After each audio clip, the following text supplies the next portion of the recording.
pessoal, tudo bem? Bom dia, boa tarde, boa noite, boa madrugada, enfim, não sei que horário vocês estão olhando esse vídeo, mas vamos lá. Então nós chegamos aí na segunda semana, parabéns pra vocês! Olha só, pessoal, então essa segunda semana nós não teremos aula online, né, ao vivo, mas eu deixarei essa aula gravada para vocês. Essa aula vai ser pequenininha, tá? Então fiquem comigo até o final. Vai ser aí um resuminho do que vocês vão ver na apostila essa semana. Lembrando, a apostila tá na primeira aba ali do Moodle de vocês. Na primeira abinha vocês encontram a apostila, tá? O que nós vamos ver hoje? A aula 3. Eu vou olhar pro lado, pessoal, porque o meu computador onde eu estou com os slides está aqui, tá? Então, a aula 3 e a aula 4, tá bem? Então, nós vamos ver sobre a discussão mundial, sobre o meio ambiente e, na aula 4, o consumo versus o meio ambiente. Então, vai ser sobre isso que nós vamos conversar hoje, tá bem? Então, vamos lá, né? Sem mais demoras aí. Passando aqui para nós começarmos, então. E aí, pessoal, nós começamos aqui conversando sobre a década de 1970. Por quê?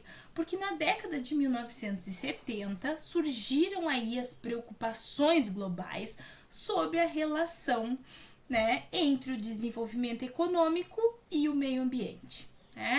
À medida então que a economia crescia, ficou cada vez mais evidente, pessoal, só um pouquinho, deixa eu só diminuir aqui a minha carinha, porque ela tá muito grande aqui e tava ficando em cima da letra. Então, agora sim, ó, à medida então que o crescimento econômico ele crescia, pessoal, começou a ficar muito mais claro, né, muito mais evidente aí que se precisava, né, tomar algumas medidas, né, porque os recursos naturais, eles estavam acabando, eles estavam se esgotando, e isso vinha num ritmo aqui, ó, muito acelerado, né, muito rápido. Por exemplo, a crescente demanda aí por madeira, ela resultou num desmatamento, né, descontrolado, aí, num desmatamento muito grande da própria floresta, da floresta amazônica, como vocês podem ver. E isso nos levou muitas vezes a questionar a viabilidade, né, a longo prazo desse modelo que estava sendo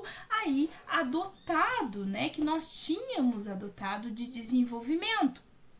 Então, diante dessa situação toda, surgiu a proposta do crescimento zero, né? O que isso sugeria? Isso sugeria que nós deveríamos impor limite ao crescimento econômico para garantir a sustentabilidade. E aí um exemplo claro disso foi o estudo do Clube de Roma. Ele alertou que para o colapso iminente, devido ao esgotamento dos recursos, isso estava acontecendo, isso ia acontecer, né? Porque nós tínhamos recursos que eles não eram renováveis. E isso nos fez repensar a ideia de progresso, né? Que esse progresso, essa ideia de progresso ilimitado, ela deveria de ser repensada. Nós tínhamos que considerar uma alternativa, digamos, mais equilibrada, buscar outras formas de pensar sobre isso. Então entra aí a Conferência de Estocolmo, né, que foi em 1972, que foi um marco importante, né, porque foi a primeira vez que os líderes mundiais aí, eles se reuniram para discutir especificamente as questões mundiais. Um exemplo prático disso foi a proposta de 26 princípios aí básicos, né, para orientar a relação entre a humanidade e a natureza. E o que incluía nesses princípios, pessoal? Incluía coisas como o direito humano, a um ambiente mais equilibrado mesmo, que nós podemos comparar isso a um contrato mesmo, um contrato social entre nós e o planeta, onde nós concordávamos ali que nós íamos preservar, que nós íamos proteger o meio ambiente para que nós tivéssemos meio ambiente mesmo para as futuras gerações. Por isso que tanto se fala, né, em proteger para as futuras gerações. Mas aí qual era o problema? Como se diz, de boas intenções o inferno tá cheio, né? apesar das boas intenções que foram expressas ali na Conferência de Estocolmo, muitos desses princípios, eles não foram implementados lá efetivamente, lá na prática, né? E um exemplo disso é a contínua degradação que nós temos até hoje, que nós vemos ao nosso redor. É só sair na rua, é só nós abrirmos os noticiários, olha os oceanos, né, que nós temos aí cheio de plástico, olha o desmatamento que nós vemos diariamente, é só ligar o jornal, e mais perto ainda, sai na rua, vejam, logo ali na esquina ou no meio da quadra nós já encontramos um terreno baldio, um terreno cheio de lixo, não é? Então, esses desafios aí, eles nos levam muitas vezes a repensar o nosso modelo de desenvolvimento econômico, nos levam a pensar, e principalmente como técnico em meio ambiente que vocês serão, né? Quais são as alternativas que nós podemos buscar? O que nós podemos buscar como alternativa mais sustentável para isso? E foi nesse contexto que surgiu o conceito de desenvolvimento sustentável. Imagine que nós estamos construindo uma casa, né? Em vez de usar materiais aí que se esgotam rapidamente, que poluem o meio ambiente, nós optamos por materiais mais renováveis, né? Por fontes de energias renováveis, recicláveis, né? O desenvolvimento sustentável, ele segue essa ideia, ele busca satisfazer a necessidade das gerações aqui presente, mas sem que isso comprometa as futuras. E aí um exemplo prático disso é a promoção de energia renovável. Como, por exemplo, hoje muitas casas estão utilizando energia eólica. Ah, professora, mas energia eólica é legal, é top, mas é caro. É caro, eu sei, mas tem outros meios, né, que nós podemos buscar, que nós podemos nos adequar aí e também, né, começar a fazer a diferença, que são mais amigáveis ao meio ambiente, né? Depois disso, outra coisa que o assunto de vocês essa semana atrás é sobre a Rio aí, 92 e a Agenda 21, né? Desculpa. A Conferência do Rio de 1992, ela foi outro marco aí bem importante. Por quê? Porque lá os líderes, eles se reuniram ali para discutir aí estratégias bem sustentáveis ali, né, de desenvolvimento. E aí, um exemplo notável foi a Agenda 21, que ela propôs aí uma abordagem inovadora, né, integrando a preservação ambiental com a justiça social, tá? E aí, o que isso significa? Que eles não apenas, né, falavam de sustentabilidade, mas eles consideravam também a questão de equidade. E eu não tô falando de igualdade, eu tô falando de equidade, né? Equidade e justiça entre as pessoas e a comunidade. Exemplo, professora. Por exemplo, programas de reciclagem e educação ambiental, eles podem ser implementados não apenas para proteger o meio ambiente, mas também para proteger empregos verdes e aí reduzir a desigualdade ou buscar reduzir aí a desigualdade social, né? E com isso, né, que nós temos aqui os desafios atuais. Por quê? Tudo é muito lindo, mas infelizmente, apesar de todos os esforços que se fez e que se tem feito, os desafios ambientais, eles ainda persistem, né, pessoal? E um exemplo é a crescente cultura do desperdício, do consumismo, que está se intensificando e é insustentável no nosso modo de vida.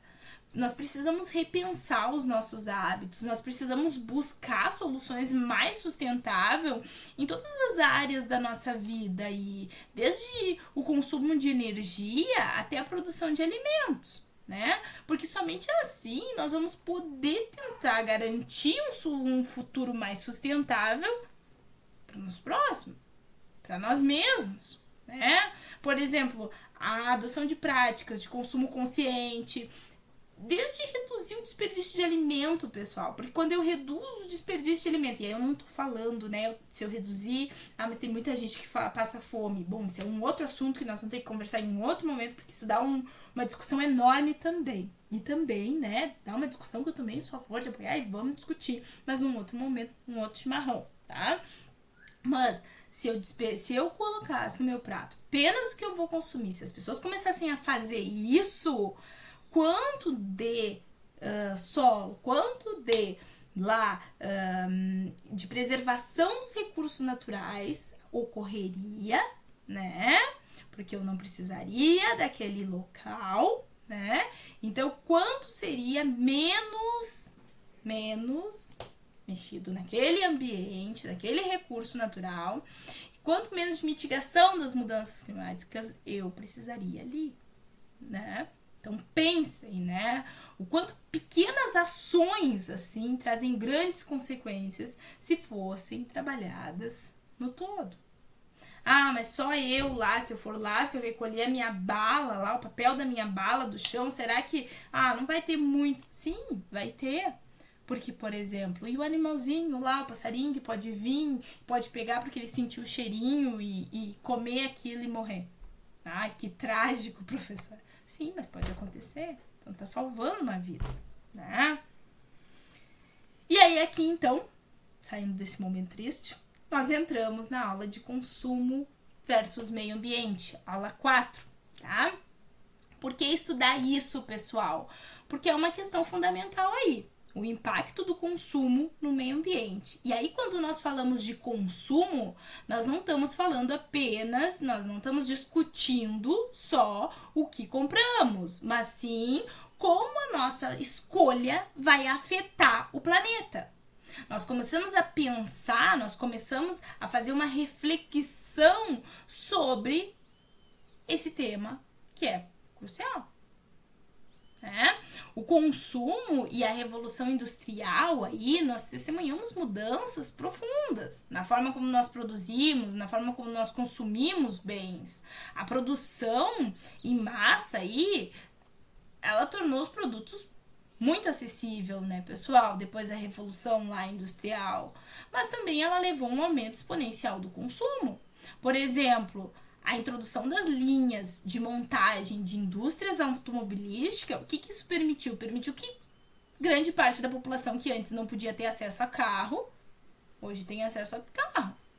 Mas isso trouxe mais poluição do ar, consequentemente, mais degradação ambiental.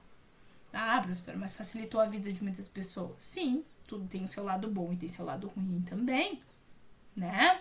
Vocês como técnicos em meio ambiente que tem que achar uma solução para isso. E aí, hoje em dia nós vemos uma profusão aí de produtos direcionados até mesmo para crianças, para jovens, né? E aí, quando eu digo isso, um exemplo disso é a presença muitas vezes, mas também muito comum, por exemplo, de crianças pequenas que têm celular. Será que uma criança pequena, que muitas vezes mal fala, né? Muitas vezes nem tirou as fraldas ainda, mas já sabe lá usar o dedinho no touch, precisa mesmo de um dispositivo celular tão avançado que tem tecnologias lá dentro de última geração? Ou será que ela só tem esse aparelho? Ou será que ela só utiliza esse aparelho, ela só possui esse aparelho porque o pai dela deu, porque isso reflete a pressão social e a influência da mídia? Pensem nisso. Qual é a real necessidade dessa criança possuir um aparelho com todas essas tecnologias? Ah, mas aí a criança consegue estar conectada diariamente com o pai dela, com a mãe dela, eles têm um monitoramento, mas ela precisa de um aparelho com essas tecnologias? Né? Para nós pensarmos. Depois vamos lá conversar na hora dos chimas lá. Conversem comigo, falem o que vocês acham sobre isso. Aqui, né, tem uma atividade de aprendizagem lá no material para vocês, e aí eu só deixo uma discussãozinha, né, que ao nós escolhermos o que nós vamos comprar aí, né? É importante nós refletirmos sobre as nossas reais necessidades. Por exemplo, adquirirmos aí as roupas, os eletrônicos, os nossos celulares, como a gente estava conversando, a nossa camiseta da moda. Nós estamos realmente suprindo uma necessidade? Eu preciso dessa camiseta? Eu preciso desse celular? Ou será que eu tô seguindo o resto do mundo? Ou será que eu tô seguindo uma tendência de moda agora? Por isso que eu estou querendo ter essa camiseta, por isso que eu estou querendo ter esse celular. Por que que eu tô usando isso? Né? O porquê que eu estou usando essa jaqueta? O porquê que eu estou usando isso? É uma tendência ou é uma necessidade? Né? Nós temos que nos perguntar, como futuros técnicos em meio ambiente, que vamos atuar nessa área, nós temos que ser críticos nisso. Nós não podemos deixar que a pressão social nos direcione ao consumismo. E aí, nós entramos nos exemplos de preferências de consumismo. E aí um exemplo marcante da nossa escolha de consumismo está na preferência aí por itens de luxo, em detrimento aí de itens essenciais. O que eu quero dizer com isso? Que muitas vezes, por exemplo, as pessoas que têm um poder aquisitivo maior, quando elas vão comprar um carro, as pessoas optam por características luxuosas, em vez de utilizarem recursos de segurança. Né? E isso reflete a priorização de status sobre a segurança. Eu vou escolher ter alguma coisa que me traz mais visibilidade, status frente à comunidade que eu vivo, porque a pressão social me impõe isso, do que a minha segurança, a segurança da minha família, né? Então, isso são coisas para nós começarmos a refletir, para nós começarmos a pensar sobre as nossas prioridades, né? Sobre o que realmente importa, a repensar nossos hábitos de consumo e como nós podemos contribuir para um mundo mais sustentável, para um mundo mais equilibrado, principalmente nós, que vamos estar formados daqui a alguns meses. E vocês estarão no mercado. Né? Então, pessoal, na aula da semana que vem, aula 3, nós vamos conversar sobre os fundamentos básicos da educação para a sustentabilidade, tá bem? Deixo aqui as principais referências da aula 3 e aula 4, que foi o que nós conversamos hoje. Agradeço a atenção de vocês na aula de hoje. Fico à disposição de vocês. Espero que vocês contribuam lá na hora dos chimas dessa semana. Coloquem o que vocês acharam dessa aula de hoje. Coloquem a opinião sobre o que nós conversamos aqui. E boa semana de estudos para vocês. Qualquer dúvida, entrem em contato. E muito obrigada por assistirem.